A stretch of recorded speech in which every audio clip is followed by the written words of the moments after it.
एक हरे भरे जंगल के किनारे एक छोटा सा पेड़ था। उसी पेड़ की ऊंची डाल पर एक प्यारा सा घोंसला बना हुआ था। उस घोंसले में रहती थी एक मेहनती चिड़िया चिंकी। चिंकी के 3 छोटे छोटे बच्चे थे, गोलू, मोलू और टिंकू। वे अभी उड़ना नहीं जानते थे, बस अपनी माँ का इंतजार करते रहते थे। सुबह का समय था। सूरज की हल्की हल्की किरणें पेड़ों के बीच से झांक रही थीं। लेकिन आज घोंसले में कुछ अलग था।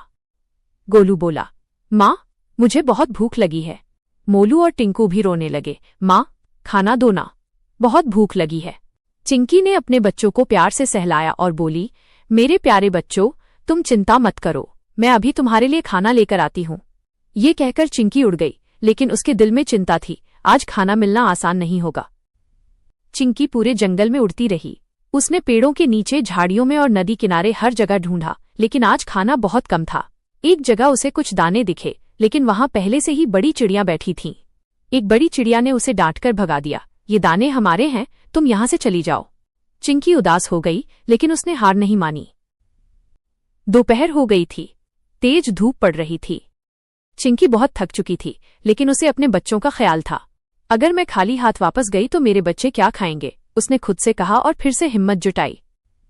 तभी अचानक आसमान में बादल छा गए और तेज हवा चलने लगी। बारिश शुरू हो गई। चिंकी एक पेड़ के नीचे छिप गई। बारिश के कारण उसके पंख भीग गए थे। वह सोचने लगी, हे भगवान, अब मैं कैसे अपने बच्चों के लिए खाना लाऊं? लेकिन फिर उसे अपने बच्चों की रोती हुई आवाज याद आई और उसने ठान लिया, कुछ भी हो जाए, मैं खाना लेकर ही जाऊंगी।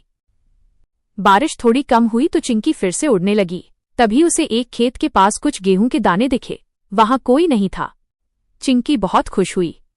उसने जल्दी जल्दी कुछ दाने अपनी चोंच में भरे और उड़ने लगी। जब चिंकी अपने घोंसले में पहुंची तो उसके बच्चे बहुत कमजोर और उदास बैठे थे। जैसे ही उन्होंने अपनी माँ को देखा, वे खुशी से चहक उठे। माँ आ गई, माँ आ गई। चिंकी ने प्यार से उन्हें दाने खिलाए। गोलू, मोलू और टिंकू खुशी खुशी खाने लगे। बच्चों का पेट भरते ही वे मुस्कुराने लगे। गोलू बोला, माँ, आप सबसे अच्छी हो। चिंकी ने उन्हें अपने पंखों में छुपा लिया और बोली, माँ हमेशा अपने बच्चों के लिए कुछ भी कर सकती है। रात हो गई थी। सभी आराम से सो गए। चिंकी आसमान की तरफ देख रही थी और सोच रही थी, आज बहुत मुश्किल दिन था।